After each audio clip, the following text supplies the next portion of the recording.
Hello, everyone, and welcome to Conscious Awakening Series. I'm your host, Sheila Seppi, and I thank you for joining us.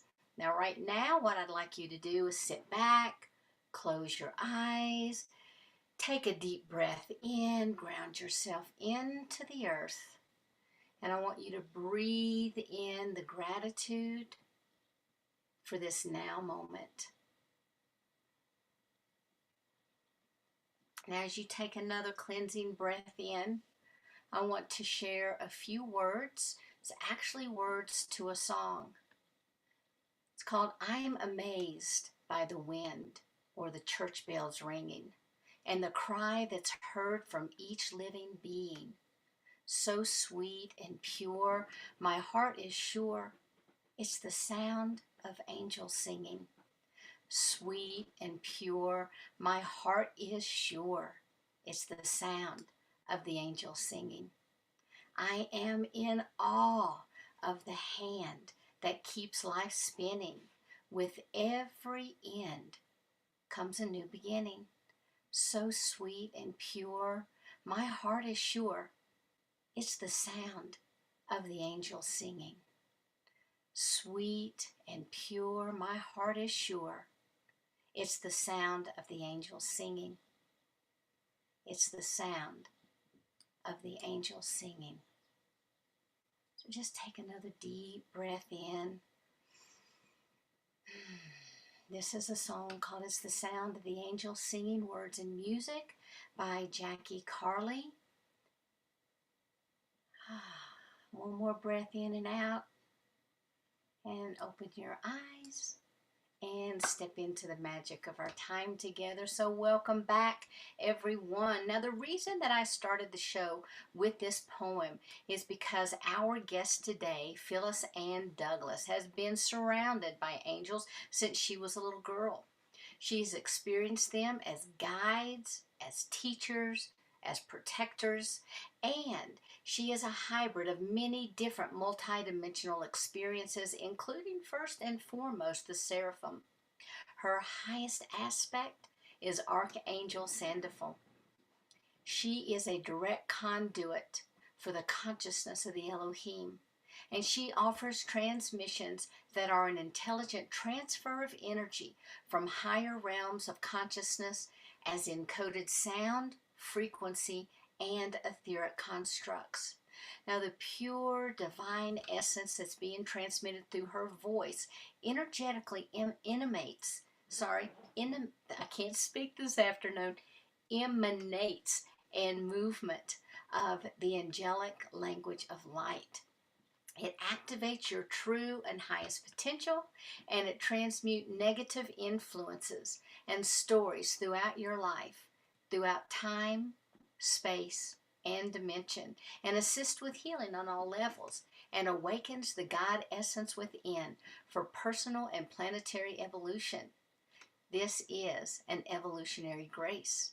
Now, she's also an author, and she's written the book, A Journey to a New Way of Being, and it's an angelic map for humankind's self-realization of the awakening and ascension. It serves as a creative force and a catalyst for multidimensional transformation on all levels of the human experience. Phyllis is an omnidimensional sound artist, a vocalist, a body worker, a spiritual healer, a medium, a yoga teacher, speaker, and author. So it is my honor today to welcome Phyllis with us. So sit back, everyone, and prepare to be mesmerized. So hello, Phyllis. How are you? I am good. Thank you. Thank you. Thank you. So great to have you here. And I was doing a little studying up on you, my dear. Oh, And one no. of the things that I found to be super fascinating is you came in with full memory at birth. Is that correct? Correct. Yes. Can you share a little bit about that with us? Well, it was later in life actually that I had the full memory of that. And it was a memory of being born. And I remember being in utero and there was like a flash of bright light, almost like a lightning flash. Wow. And I remember suddenly seeing these other kind of angelic beings, and we were speaking, and I made a comment about, I don't know why I actually decided to come back into another life. It was kind of like, what was I thinking? Yeah, exactly. And then I remember the beginning, like being squeezed like down. And so then I forgot all of that, and it was strange because I do remember like crying after like being born, but that's all I remember, like bright lights overhead. And went out of memory, obviously, until later in life.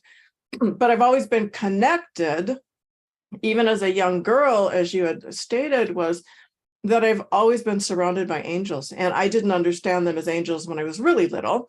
And, I would talk to these beings, and most people would think that it was, an invisible playmate or something.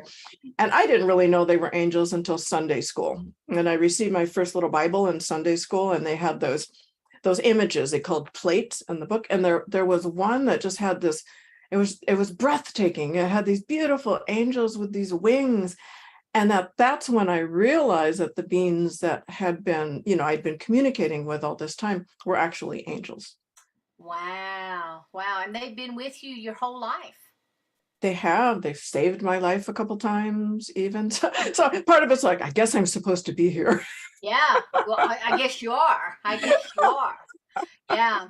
Well, when I knew that you were coming on today, I had to find that poem because I heard you singing at the Portal to Ascension conference in April, and your voice was totally mesmerizing.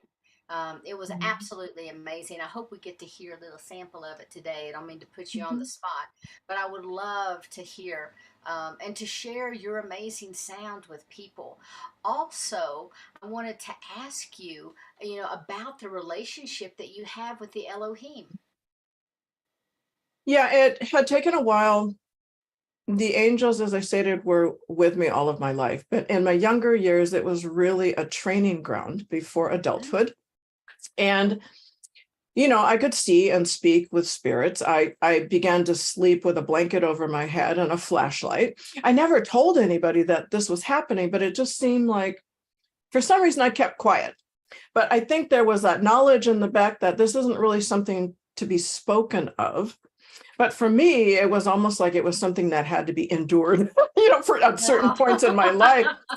But I had all of these circumstances and things happen. And, when these things happen, part of you back here, because I was raised religiously. My mother was Pentecostal Baptist. My father was Methodist. My mother's a whole nother story because it turns out she was a prophetess. And she had told me late, and when I was in, I think, 33, she had told me that she had this skill, but she had turned it off because it scared her. But, it's coming in from my mother and my father's side as well.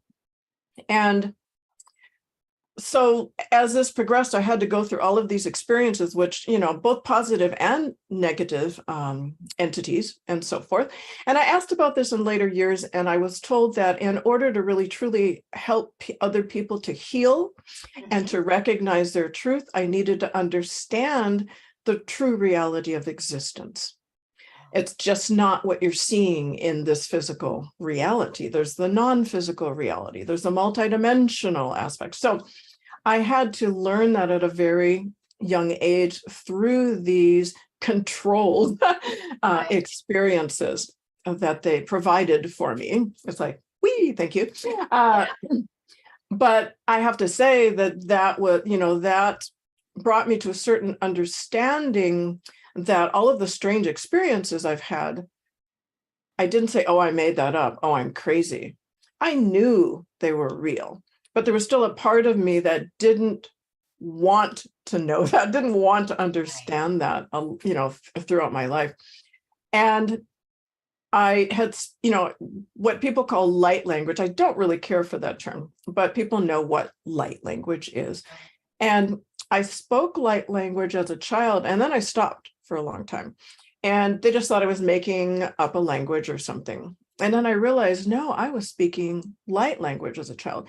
And so gradually, when I got older and I was introduced to all these different healing modalities and everything, uh, none of which I do any longer. But what I realized was each of them provided a doorway or a key to my next step Right. of really acknowledging who I am. And, a lot of my life, I didn't want to acknowledge that. Right. I thought it was a little crazy. And a lot of people told me, oh, you're a little crazy, or you need to stop doing that. You're a witch. But I knew from a young age that wasn't true. But I never met anyone that had those gifts until probably my mid to late 20s. I'd heard about it, on television and so forth. But I grew up in a small town in Minnesota, and that just was not a thing. And I think that's part of why I kept quiet.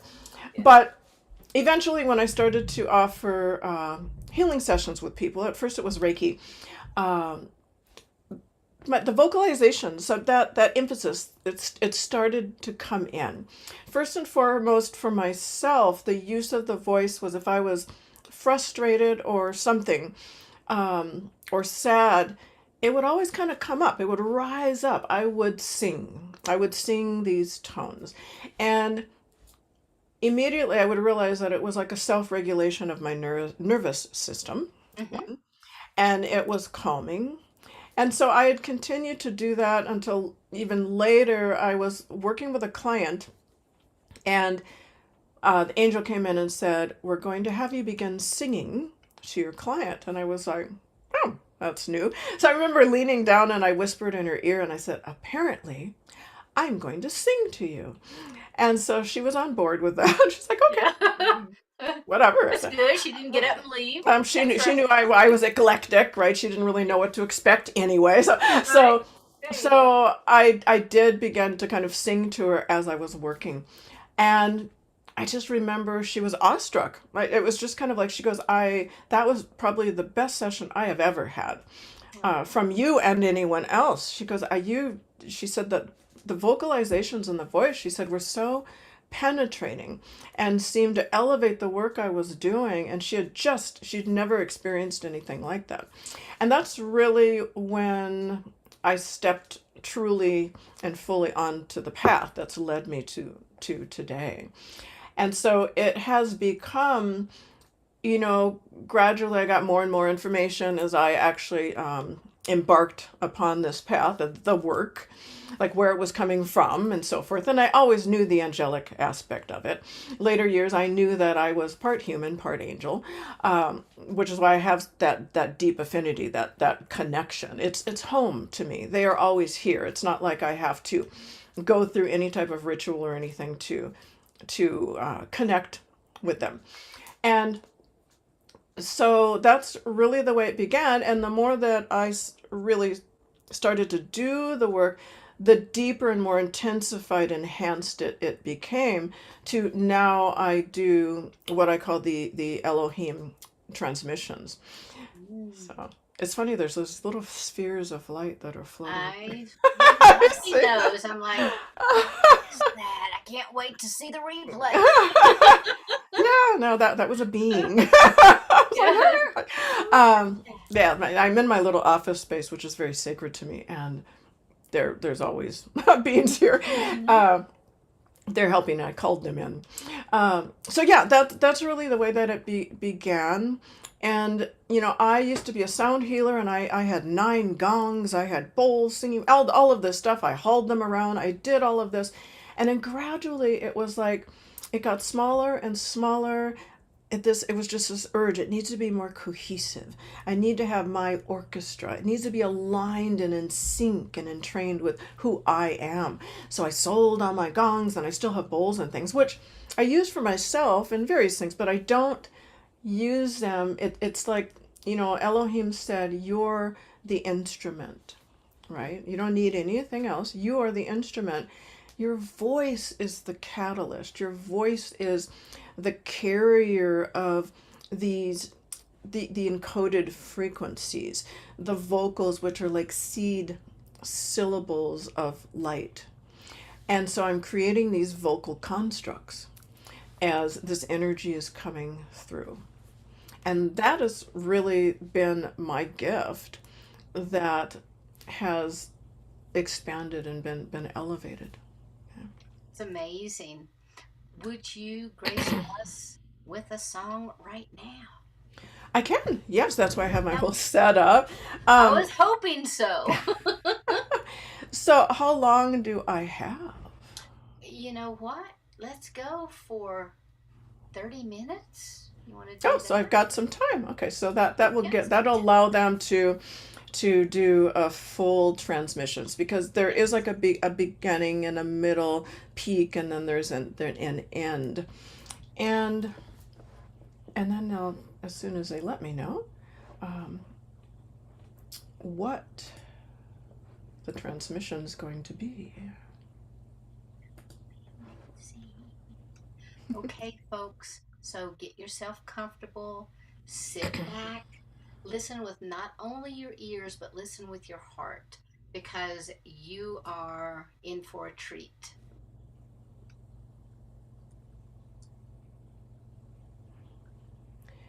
Erokotuira sapatera spaire namotrud. Bikira satiera banotruera. Bikire visu otro bikiria matud.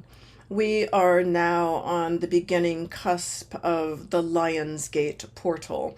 So, what we offer you today then is the opening, an opening, creating an access point, creating that energetic space within so that you can then open up to the truth of who you are and become more of who it is that you are throughout this point of grand awakening leading up to August 8th, which is the peak of the Lion's Gate portal.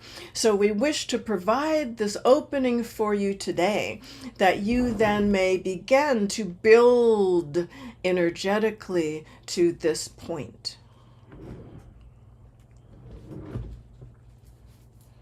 Edutru, anatata se, nodutru, onotru, inutru, esarabatrosa, inutru, sotu, inutru, usututri, inutru, utru, soterno, utrino, no, utrino.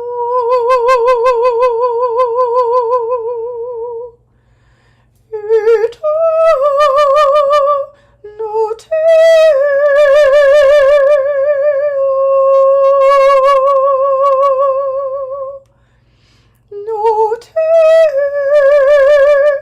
note notre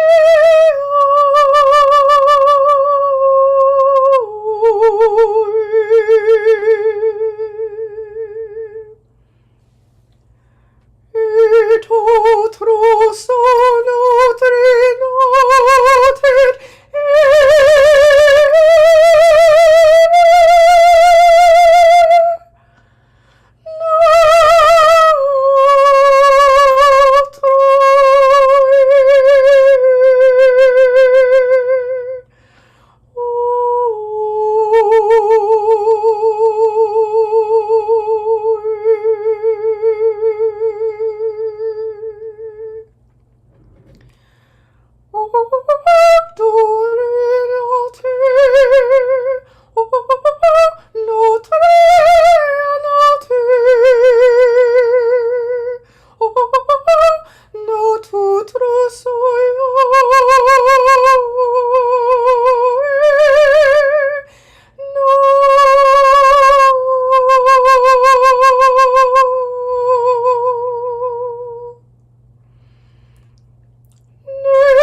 sirio trumando son.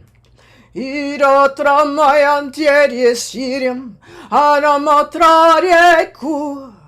Eira sapacanieri torum, eria sirium akelatia. Oro sore mienderia can, anatoye sirium. Nodie siriand, Koto vitrium, e koto vitrium, mesore tu.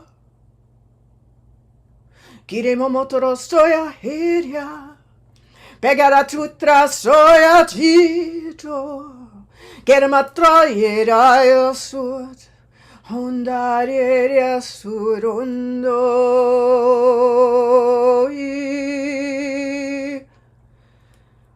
bitodo truserio mono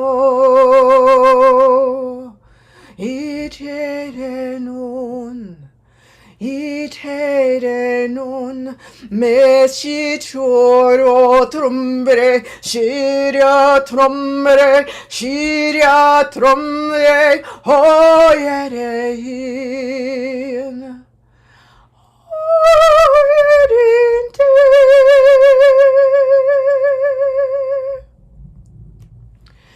ito tu troso ito tu tere no tere unu tu tre inu tu truto inu tu trore setete inu tu tro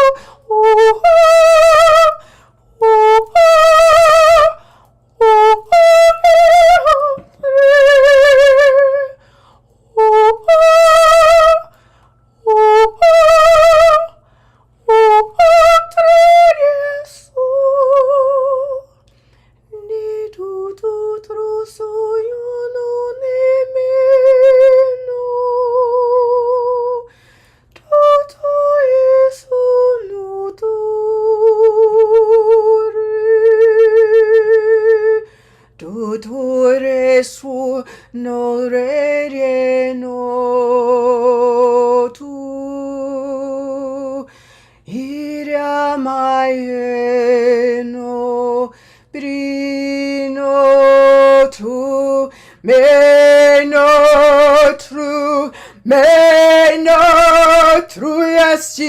no ium. No tu trosoyet, no tu trosoyet,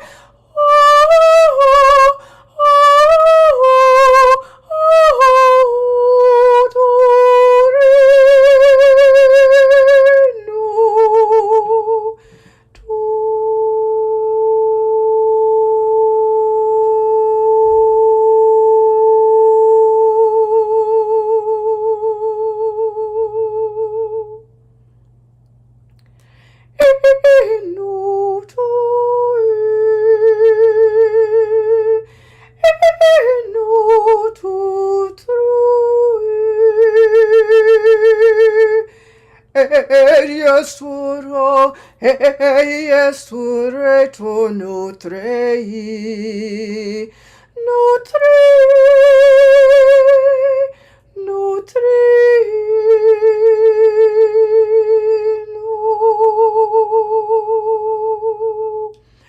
Tekere potrotoyam, matatasieri kutroyam matrino. No trispi tutto treno ino. Tutto tre sutrem binu tre sutrem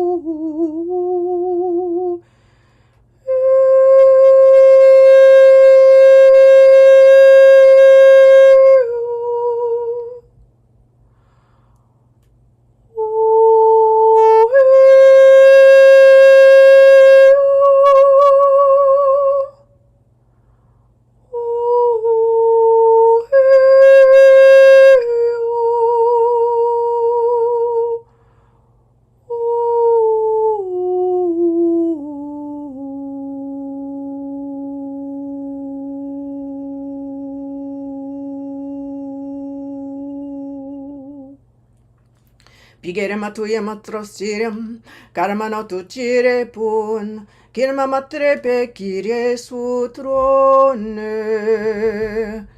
Niemena matoto tu triomun, kirima mamakaye tu sienom. Ira mama bakere surere, kere mama ke sutro sere hum, amare no, kutre num, bire mama ke ne tutreum, kure mama tre sire tutreum, amama ka erorem, me kotruje sireno, kotoje resire montroe nom, montroe nom, montroe die sudo. The transmission is complete.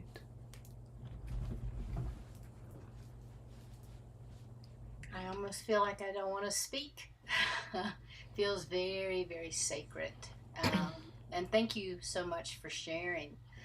When this is coming through you, what are you experiencing? It's really like a cosmic opening. It is the connection in and of itself, as I stated, there's really a simplicity to it. And that point of a connection is always there. But you can't go around every single day doing mundane daily things with that. I try. But I do have to kind of mute it, but it is always there. So when I am singing, then there is an aspect of engagement with the angelic realm, with the multidimensional dimensionality of existence as a whole. And all in all, it's God. They like to call it the language of God's light. And it is that connection with that highest essence, that infinite creator essence, that's coming through within a construct of sound, frequency, and vibration. And so it just opens wider. I just began to feel that, and I can feel it when I do that. It's like, oh, it begins to open wider so that it's encompassing me in totality, like a column. And so it's not coming through me, I am it. Beautiful. Absolutely beautiful. And so you said the music started coming to you later in life, but the connection that you've had, as we've talked about, you've had throughout your life. Were there other ways that, I know you said the light language, but were there other ways that you began to experience their presence? One of the things is just their presence, which almost, it's not physical, but it almost feels physical. Like when they come in for purpose, like as I did this transmission, I can see them. I can see the energy. When I was younger, they would come in more in a physical form, which is more difficult because it takes a lot of energy. But for a kid, you're not going to be talking to some, voice that's just some hidden voice, right? So they had to come in so that I could visualize where the voice was coming from. And I was like, oh, it's a being. It's standing there. I'm listening to it and I'm talking. Now they really no longer need to do that. I also can feel their frequency. So I'll know when they come in. I'm like, oh, there it is, because I feel this frequency that begins to kind of meld. I can feel it. They're with me all the time. And so, it's lovely. I've always had their presence. I've always felt fairly alone in that sense. I've never had I have community, but it's like I go to community, it's on the outskirts. So my work at the level that it is, I have found within the last 2 years, I'm like, this is lonely yet powerful work. it's my mission. So I feel like this human operative, right? I get these missions, to go. I've started like bilocation is an aspect of it, and doing certain things with them. So it's not just the singing. I do get, what my teacher calls heavenly mandates. Now I'm told they're like missions, right? And so I do bilocate. I do get called to different circumstances, areas of the world, to do specific things, right? And I do that privately, and I will gather a group of people. I have a wingman. I often have, because I do find that I need that.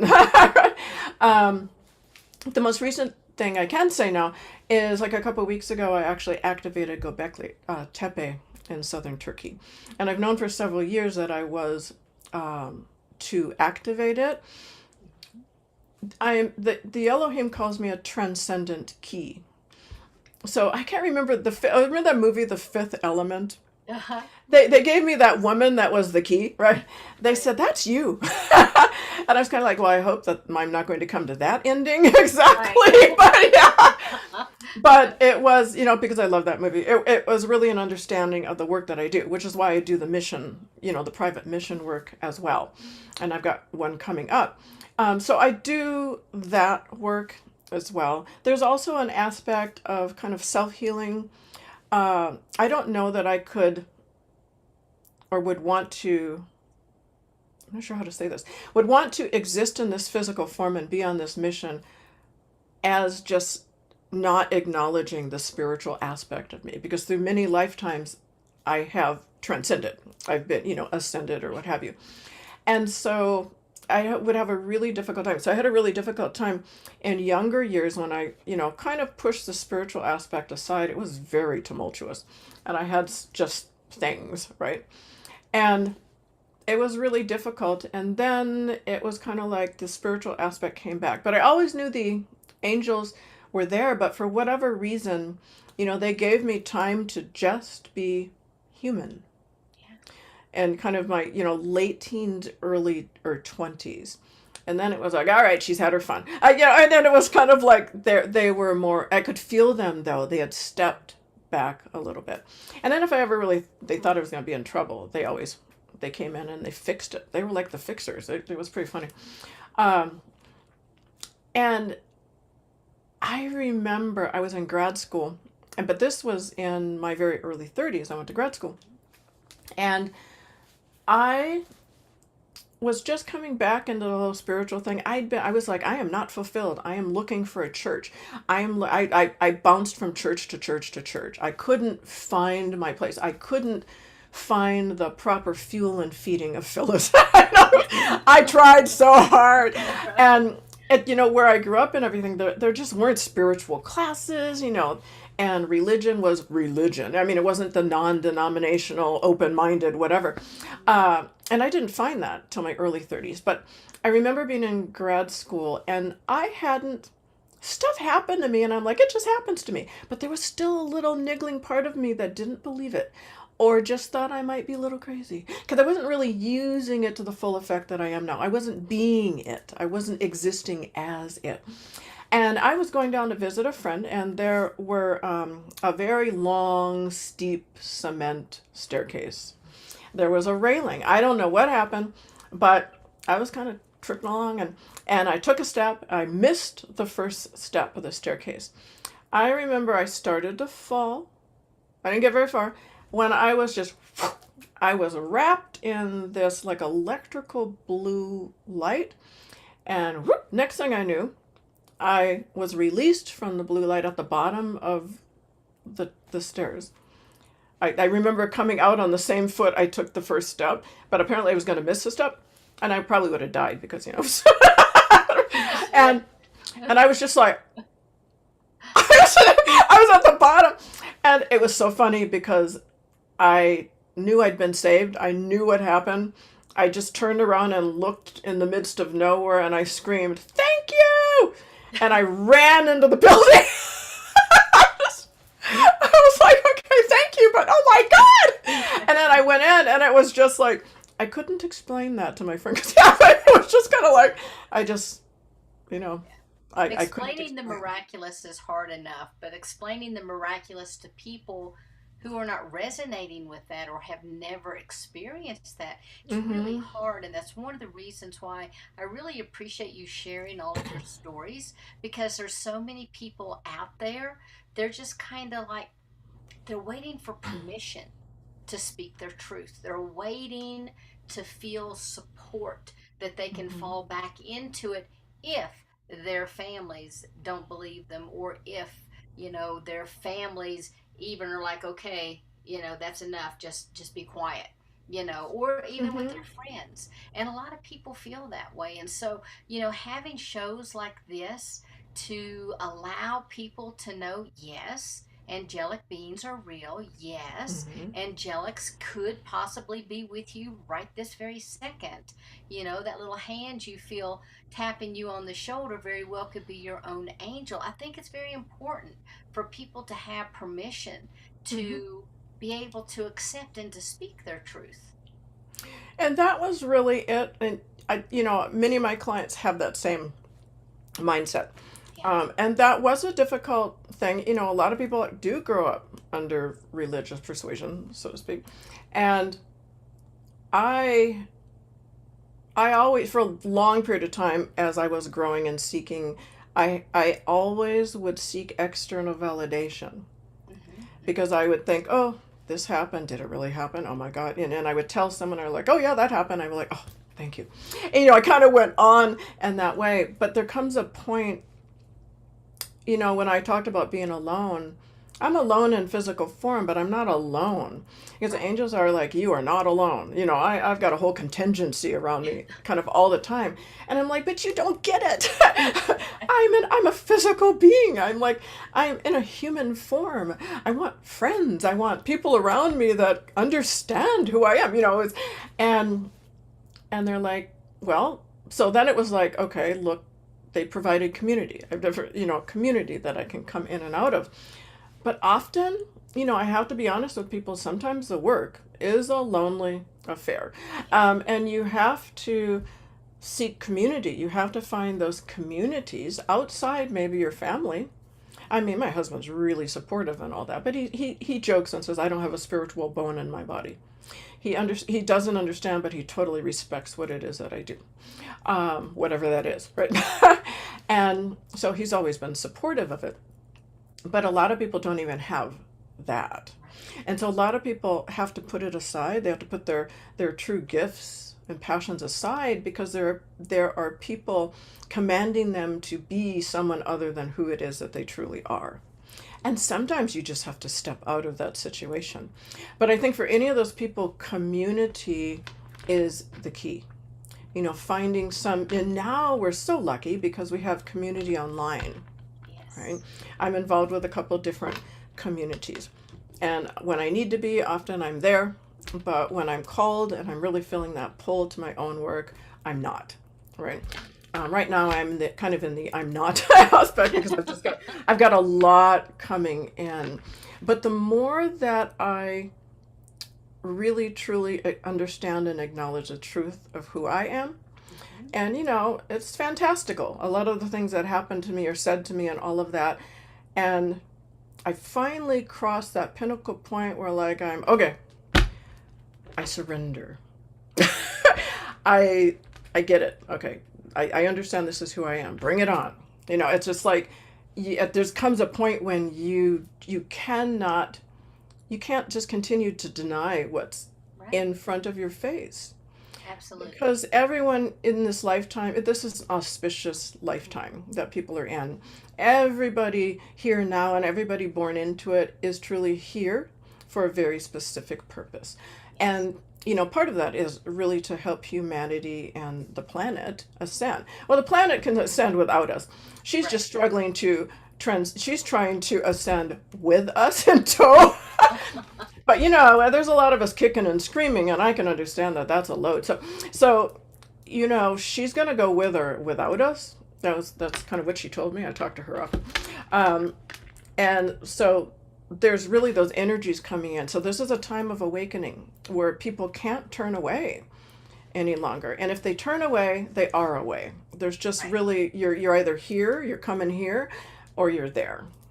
And I can see that kind of great divide. I can see the anxiety and the divides that are happening between people in Right. places, and the government, and the, whatever, and the war, and everything that is happening. There's just this grand fight that's happening now to sustain the status quo, and that's just not in alignment any longer. Right. It just cannot be done.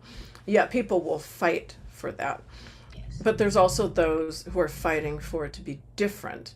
So there's a little butting of heads, but there's also quite the light, coming kind of on top. Because the light, so to speak, has defeated the darkness, but the darkness is there. And so I am a healer, but I'm also a spiritual warrior. So a lot of the private work that I do is taming the darkness and doing various things, which most I don't think anybody really knew about me until now because I just opened my mouth and I said it. So I'm doing that work, but I'm having glorious times now because when I decided to surrender, everything opened up, and I feel such appreciation and gratitude. And I wish it had happened earlier, but it's kind of like, I'm told, no, all in right timing. All of this should be considered a preparation. I'm older now. I'm on the far side of life, so to speak, right?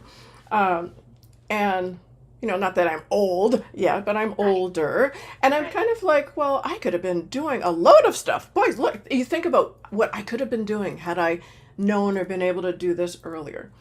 But I really think, and I look at you and I look at other people, and they're more mature women, a lot, especially that I'm working with and seeing and meeting, are all of a sudden kind of coming into their queen aspect, right? And I realized all along that that was what was meant to be. My life before this point, I think maybe before 50, was a training ground. And then they said, when you turn 50, all hell is going to break loose. And it did. From 50 to 55, it was like this quick ascension process. I don't know. It was like the activation. It was horrible. It was like a dredging of the past, literally, physically, emotionally. It was this thing. And then I stepped out at 55 and I was like, oh, thank you, God. That was horrible. I sailed through it. And that's when things started to quicken and elevate. And there is like a quickening that Yes. is happening as well. There are these energies and people that have these gifts. It's like a shoring up of the physical vehicle. It's like an elevation, an activation, higher activation of people's gifts. And Right. just this insight, spiritual insights and things that are coming through. And people are really kind of stepping out of the closet or the corner, or the wallflowers are stepping away from the wall, because all of a sudden it's like, here I am and this is what I can do, right? And so I'm seeing like a lot of that. And I'm realizing, though, I was talking to someone the other day about this, that a lot of these people are women that are, in their 50s, early 60s. And it's a really kind of interesting time frame. Right. I think that we had to arrive and be the way showers. We had to pave that path to make it easier for others because we could probably sit here and, share war stories. Stepping into the truth of who you truly are is not easy. It is definitely not easy because when you do that, you really open yourself up, like you said, to have all those dredges cleared, clean, decontaminated, all of that yuck has to Mm-hmm. go. And then that mission, that pure mission begins to flow through. And also, right now on the planet, we're having much stronger divine feminine energy flowing in. And that doesn't mean that, oh, the poor men, but the men who are ready, the men who can accept this kind of energy and allow that to flow through and feed their feminine nature are flourishing and stepping into their Mm-hmm. power as well. And it's very exciting to see. And I agree with what you're talking about, that great divide. I talk about that all the time.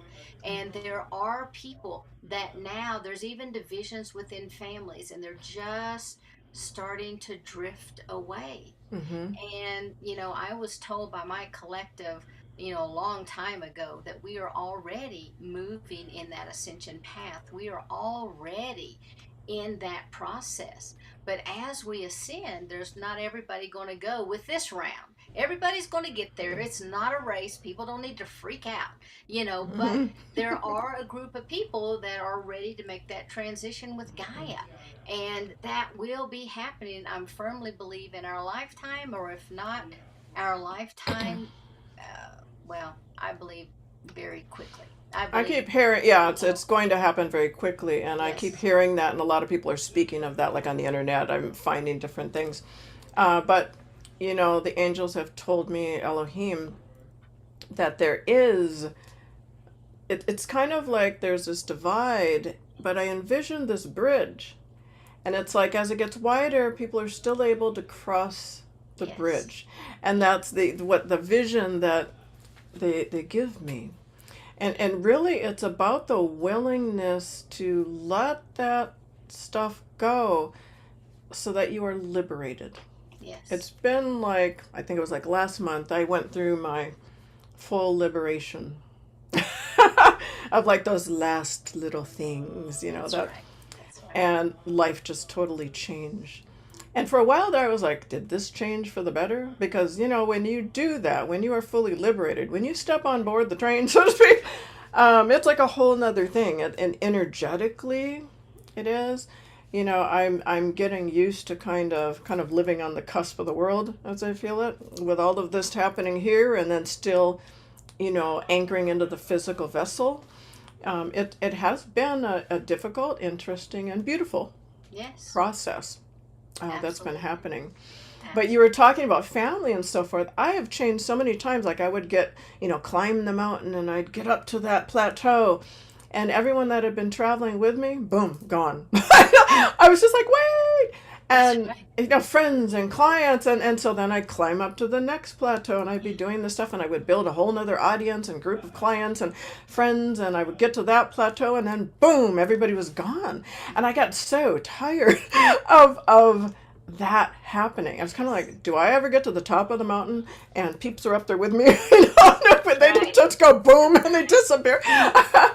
And I feel like now, having met you and other people, I feel like kind of got to that mountaintop, or at least the plateau below, and we're all here and we're not going anywhere. right, Like it's kind of like we're here, and I'm relieved, one, but I'm also feeling this openness within me to just really walk and talk the truth of who I am. There's no fear, there's no anything anymore, because it's just really right timing. And I'm following too, I'm being guided by Elohim, and I'm just following the divine inspirations that are leading me forward.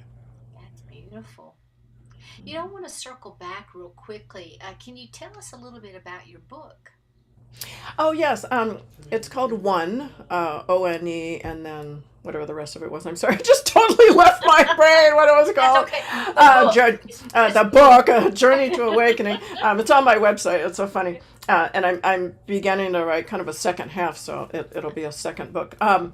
So Elohim came to me and they said, we want you to write a book. I said, well, I can't write, whatever. So no, we want you to write a book.